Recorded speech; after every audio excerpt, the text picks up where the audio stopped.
한 가지 여쭤보겠습니다.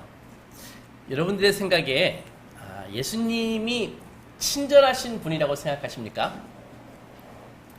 그 질문에 대한 답변은 예수님이 어떤 사람에게는 친절하시고 어떤 사람에게는 엄청 쌀쌀맞으시다는 것이 답변일 것입니다.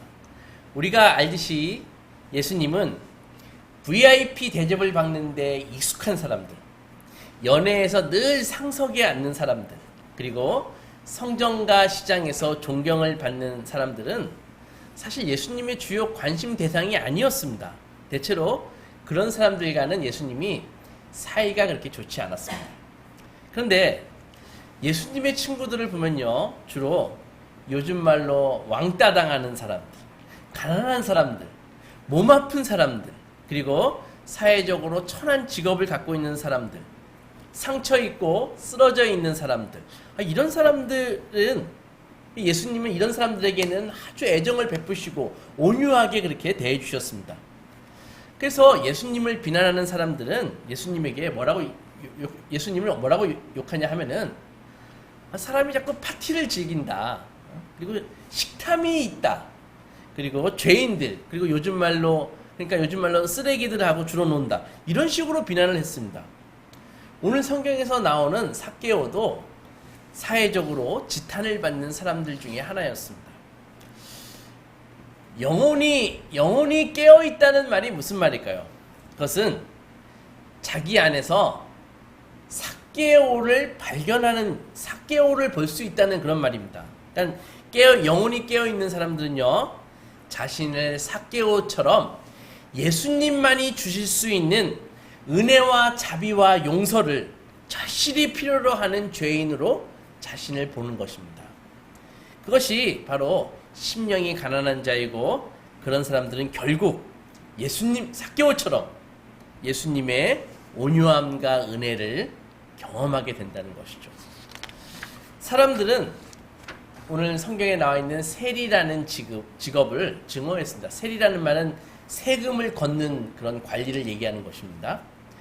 근데 사람들에게 그 세리라는 사람들은 당시 로마 시대니까 돈을 착취해서 돈을 벌거든요. 그러니까 아마도 사람들이 세리를 싫어하는 그 증오심의 많은 부분은 사실은 자신도 세리가 되지 못한 것에 대해서 질투가 적지 않았을 것이라고요.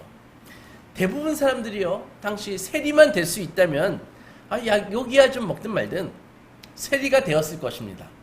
당시 세리는 공권력이 보장해주는, 공권력이 보호해주는 합법적인 강도였기 때문입니다. 로마 시대잖아요. 광활한 제국을 통치했습니다. 로마는요. 그러니까 이 제국이 언어가 같은 것도 아니고 문화가 같은 것도 아니라고요. 그러니까는 이 로마 당국이 개인에게 세금을 걷는 일은 거의 불가능했습니다. 말도 안 통하니까는. 그래서 각 지역마다 세리들을 임명해서 할당량을 부과하는 방식으로 세금을 징수했다고요. 그래서 세리들은 로마 당국이 정해준 할당량만 채우면은 그 다음 현지에서 세리가 얼마든지 걷든지 말든지 로마는 상관하지 않았습니다. 바로 이 점이 삼성도 애플도 부러워할 비즈니스 모델을 만들어낸 것이죠. 당시 세리들의 마음에 공평 과세 이런 거 없습니다. 거둘 수 있는 한 최대한 부과를 했고, 세금을, 그리고 공권력을 등에 업고 철저히 걷어냈습니다. 그러니까는 거둔 돈의 일정액만 로마 당국에 내고 나머지는 다 자기가 갖는 것이죠. 그때 소득이었죠. 욕이야 먹었지만 그것은 자기들이 세리가 되지 못한 것에 의한 질투와 화풀이일 뿐이고, 세리들은 아주 풍족한 삶을 살았습니다. 요즘 말로 금수저 중에 금수저였죠. 삭개오는요, 오늘 성경에 나와 있는 삭개오는 일반 세리도 아니고 세리장이었습니다. 그러니까 세리들을 다 거느리고 있는 세무소장 같은 분이었죠. 아마도 삭개오는 여리고에서 가장 부자가 아니었을까 생각이 듭니다. 여리고가 예루살렘 다음으로 큰 도시거든요. 그 외국에서 예루살렘으로 가려면 그 관문 도시거든요. 그러니까는 삭개오가 얼마나 부자였겠습니까? 권력을 갖고 사리사욕만 채우는 세리들을 사람들은 경멸의 눈으로 쳐다보았습니다. 아마도 삭개오는 친구가 하나도 없었을 것입니다. 또한 삭개오도 친구가 필요 없었을 것입니다. 세리들에게 친구래야 그냥 돈이 필요해서 옆에 달라붙는 그런 인간들이었기 때문일 것입니다. 그런데 삭개오에게 오늘 기쁜 소식이, 특이한 소식이 들렸습니다. 그게 뭐냐면은 다른 랍비들과 전혀 매우 다른 행동을 하시고 가뜩이나 기적을 심심치 않게 베푸신다는 예수라는 분이 삭개오의 그 도시 여리고로 온다는 소문을 들었습니다. 그리고 잠시 얼마 후에 예수님이 정말 오셨고 사람들은 그 예수를 몰리기 위해서 막 몰려갔습니다. 삭개오도 호기심이 동해서 가보았는데 키가 작은 삭개오는 예수님을 볼 수 없었습니다. 그래서 삭개오는 예수님을 보기 위해서 돌무화과 나무로 올라갔습니다. 제가 어렸을 때의 삭개오는 뽕나무로 올라갔거든요. 요즘 삭개오는 돌무화과 나무로 올라가더라고요. 한 가지 물어보겠습니다. 여기 계신 어르신들 나무에 올라가십니까? 어른은 나무에 올라가지 않습니다. 키가 작다고 어른이 아닌 건 아니죠. 인천시 세무서장이, 화성시 세무서장이 나무에 올라갈까요? 나무는 타잔이나 올라가는 것입니다. 무슨 말입니까? 그 정도 외로웠다는 말입니다. 왜 외로웠을까요? 남들의 시체 위에 자신의 제국을 건설했으니까. 그러니까 외로움은 그 정도 할 수 있을 정도의 그 강한 자가 치르는 대가라는 것이죠. 예수님이 오시니까 삭개오가 모두 나를 싫어하는데 저분이라고 뭐 다르겠어? 라는 생각을 했었을 것입니다. 삭개오는 그런 면에서 나름 분수를 알고 아예 가까이 가지 않고 그냥 멀찍이 있는 나무에 올라가서 저분이 예수님이 뭐 하시나 구경이나 좀 할까 해서 그런 생각이었죠. 사람들은요, 삭개오와 같은 사람들을 정죄하고 꾸짖고 벌주기를 원합니다. 당연하죠. 우리가 지금 직접 삭개오와 이해관계가 없지만은 한번 생각해 봅시다. 만약에 우리가 당시 여리고시의 주민이고 삭개오와 그 세리 일당들이 계속해서 우리에게 과도한 세금을 징수하고 갈취하고 있다고 생각해 봅시다. 그런 와중에 예수님이 삭개오와 친구가 돼가지고 오늘 성경처럼 그의 집에서 먹고 마시고 파티를 한다고요? 그러면 어떤 생각이 들까요? 속에서 막 열불나지 않겠습니까? 예수님이 저러시면 안 되는데 그거 아니잖아요 하고 외치고 싶지 않을까요? 하지만 예수님은 삭개오에게 다정하게 다가가셔서 이름을 부르시면서 함께 식사하시자 라고 권하십니다. 오늘 본문 5절 보면 예수께서 그곳에 이르사 쳐다보시고 이르시되 삭개오야 속히 내려오라. 내가 오늘 너의 집에 내 집에 유하여야 하겠다 하시니. 미국의 한 교회에 어떤 남자가 찾아왔습니다. 처음 보는 분인데 목사님이 설교를 통해서요 하나님의 은혜와 사랑과 이 용서라는 선물을 원하는 사람은 누구나 받을 수 있습니다. 이렇게 설교하시고 예배를 탁 마치시고 내려오셨습니다. 근데 그 남자가 처음 보시는 분이 목사님에게 탁 다가오셔가지고 단도직입적으로 목사님에게 질문이 있습니다. 딱 그러시는 거예요. 그러면서 그분이 하신 말이 목사님, 하나님은 정말 모든 죄를 다 사해 주시나요? 목사님은 거의 그냥 주저없이 당연하지요. 이렇게 답변했습니다. 근데 그 자리에 목사님뿐만이 아니라 여성분들, 어린아이도 있었습니다. 근데 그 남자가 하는 말이 자기는 어린이 성추행죄로 수년간 복역하고 나와서 지금 받아주는 곳이 없어서 직장도 없고 놀고 있다고. 근데 신앙에 관심이 생겨서 지금 이 교회에 등록하고 다니고 싶은데 혹시 목사님 조금 전에 하신 그 설교 철회하실 생각이 없으시냐고 그렇게 묻는 거예요. 참고로 저는 이제 죄값을 다 치르고 징역 다 살고 이제 새 사람이 되었다고 그렇게 이야기했습니다. 그러니까 갑자기 교회 분위기가 갑자기 싸해졌습니다. 목사님도 머릿속이 막 복잡해졌죠. 성추행을 했다고? 도대체 얼마나 타락해야 인간이 저렇게 나쁜 짓을 할 수 있지? 그런 짓을 저지르는 사람이 또 똑같은 짓을 저지르지 말라는 법이 있어? 저 사람이 우리 교회에 오면은 다른 교인들이 용납하실까? 막 별 생각이 막 들었습니다. 잠시나마 당신은 안 됩니다 라고 얘기하고 싶었습니다. 근데 그 순간 목사님이 다윗이 생각이 났다는 거예요. 다윗이 누구예요? 가장 충성스러운 부하 우리아의 아내 바세바를 자신의 힘과 권력으로 차지하고 빼앗고 결국 우리아마저 전쟁터에 최일선에 보내가지고 공성전하게 돼가지고 나머지 병력을 싹 빼버려가지고 혼자 죽게 만들었잖아요. 그러니까 이 비열하고 야비한 다윗이 생각이 났다고요. 간음을 저지르고 살인까지 저지른. 근데 그런 다윗을 성경이 무엇이라고 이야기합니까? 사무엘상 13장에 보면은 다윗이 하나님의 마음에 합한 사람이래요. 맞는 사람이래요. 예수님 스스로도 뭐라 그랬어요? 자기가 당신께서 다윗의 자손이라는 거예요. 목사님은 하나님의 은혜와 사랑과 용서가 다윗 같은 자에게도 적용된다면 이 남자에게도 적용돼야 된다고 생각했습니다.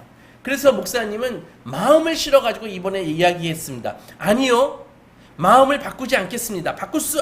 제가 바꾸고 싶어도 바꿀 수 없습니다. 왜냐하면 예수님이 당신을 사랑하시기 때문입니다 라고 대변했습니다.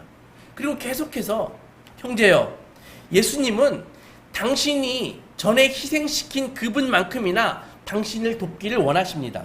그분을 믿으면 당신도 하나님의 자녀가 됩니다. 주님의 눈에는 당신이나 내가 똑같은 사람입니다 라고 답변했습니다. 어떻습니까? 똑같은 상황이 만약에 우리 교회에서 벌어진다면 여러분들은 어떻게 생각하시고 행동하시겠습니까? 만약에 오늘 어떤 분이 나와가지고 그렇게 말씀하신다면 어떻게 여러분들은 하시겠습니까? 얼마 전에 수원 발발이라고 별명이 붙은 성폭행 전력이 있는 분이 만기 출소해서 수원에서 사시지 않고 우리 동네로 이사를 오셨습니다. 정확히 어디 사시는지 모르지만 우리 동네 곳곳에 봉단까지 막 플래카드가 붙었습니다. 쫓아내라고. 저도 우리 딸이 밤늦게 자꾸 돌아다니니까 어딜 밤늦게 돌아다니냐고. 지금 수원 발발이가 지금 우리 집 근처에 사는데 하면서 막 주의를 주었습니다. 여러분, 기독교 신앙이 나머지 다른 세상의 종교와 다른 점이 무엇인지 아십니까? 다른 종교와 철학과 기독교 신앙이 다른 점이 무엇인지 아십니까? 세상은요, 사람을 선한 사람과 악한 사람으로 나눕니다. 그런데 기독교 신앙은요, 사람을 겸손한 사람과 교만한 사람으로 나눈다고요. 야고보서 4장에 보면 6절에 하나님은 교만한 자를 물리치시고 겸손한 자에게 은혜를 주신다 하였느니라 라고 했습니다. 예수님의 족보를 한번 생각해 보십시오. 이 영광스러운 족보, 하나님 아들의 그 족보를 보잔 말이죠. 하나같이 다 의인인 동시에 악인이었다고요. 죄인이었다고요. 선한 사람인 동시에 아주 악한 사람이었습니다. 이타적인 사람인 동시에 이기적인 인간이고 충성스러운 사람인 동시에 탕자였다고요. 그들 모두는 다 선과 악을 왔다 갔다 하면서 살았던 사람들입니다. 노아를 보십시오. 하나님이 말씀하시니까 산 꼭대기에다가 거대한 그 방주를 지을 정도로 믿음의 사람이었지만 알코올을 너무 좋아해서 술을 너무 좋아해가지고 엄청난 실수를 저지른 사람입니다. 심지어 자기 손자까지 저주하지 않습니까? 아브라함, 모두가 인정하는 믿음의 사람이었죠. 그죠? 근데 이분은 조금만 어려우면 이상하게 아내를 파는 그런 습관이, 희한한 습관이 있습니다. 그것도 외국인한테. 야곱은요, 이스라엘에 12지파가 있었지만 아버지를 속이고 형을 속이고 삼촌을 속이고 아주 권모술수의 대가였습니다. 솔로몬, 최고의 지혜를 가진 사람이었지만 후궁을 1000명씩 두는 아주 문제가 많은 사람이었습니다. 라합은요, 이스라엘 정탐꾼에게 용감하게 믿음을 가지고 이스라엘 정탐꾼을 보호했지만 매춘을 업으로 삼는 그런 포주였습니다. 신약에 와서도 예수님의 친구들 보면은 세리, 가늠한 여인, 병든 자, 경멸받는 사마리아인, 5번이나 결혼하고 부족했던 수가성 여인, 도대체 하나같이 예수님의 친구들 보면 하나같이 문제 있는 인간들만 사귀셨다고요. 그러니 당시 종교 지도자들이 예수님 보면서 먹는 걸 밝힌다. 식탐이다. 술을 즐긴다. 세리와 죄인들을 사귄다면서 끊임없이 비난했습니다. 실제로 예수님이 알코올과 식탐에 빠지신 적은 없었지만 그런 자들과 어울린다고 계속 의심을 받으셨다고요. 당시 종교 권력자들은 이런 일로 끊임없이 예수님을 공격하다가 나중에 급기야 십자가에서 예수님을 죽여버리지 않습니까? 사회 종교 지도자들은 예수님에 대해서 그런 태도를 보였다고요. 그러면 여러분들이나 제가 만약에 삭개오라고 생각해 보십시다. 그러면 삭개오의 눈에는 예수님이 어떻게 보였을까요? 삭개오도 바리새인이나 종교 지도자들처럼 저 예수 저 사람 정말 문제 많네. 죄인들을 환영하고 그들과 식사를 하네. 이렇게 생각했을까요? 결코 그렇지 않았을 것입니다. 오히려 우리가 삭개오라면 정말 경의와 감사를 가지고 그런 가득한 얼굴로 예수님을 나와 같은 죄인들을 환영하시네. 나와 같은 죄인과 함께 식사하시네. 그렇게 말할 것입니다. 이것이 인간의 종교와 기독교 신앙의 차이점이라는 것이죠. 세상은 폭력과 가늠과 같은 정과 경력이 있는 사람과 삭개오와 같은 탐욕스러운 그런 사람들을 악인으로 분류합니다. 그러나 기독교 신앙은 우리가 다 똑같은 인간이다 라고 말합니다. 하나님의 말씀은 누구도 예외 없이 죄와 이기주의의 진흙탕 속에서 뒹굴고 있는 사람들이다. 이렇게 이야기하고 있습니다. 성경은 예수께서 나무 위에 있는 우리를 올려다 보시며 삭개오야 라고 이름을 불러주시고 오늘 내가 너희 집에서 유하겠다. 나와 같이 집에 가자 라는 그 말씀을 들을 때까지 우리 모두는 절망적인 죄인일 뿐이라고 이야기하고 있습니다. 세상은 기독교에 대해서 무엇이라고 이야기하고 있습니까? 많은 성도들이요, 직장에서 혹은 사회에 나가서 학교에서 본인이 신앙인이라는 사실을 숨기고 삽니다. 직장에서 밥 먹을 때 기도도 하지 않고 제대로 짧게 눈만 감고 하나님 땡큐 하면서 재빨리 눈 뜨고 밥 먹는 교인들이 그렇게 많다고 합니다. 왜 그럴까요? 아마도 TV나 뉴스에서 기독교인들의 그 타락 뉴스가 자꾸 나오니까 같이 싸잡아서 비난받을까봐 두려워서일 것입니다. 세상의 눈에는 기독교인들이 교회 안에서와 교회 밖에서가 너무도 다른 위선자라고 보일 것입니다. 실제로 그렇게 비난을 하고 있죠. 어제 뉴스 봤어? 어느 목사가 말이야 어떻게 그럴 수가 있어 하면서 말입니다. 그러나 그것 아십니까? 모든 크리스찬들이 위선자라는 사실 자체가 기독교 신앙의 근간이라는 것이죠.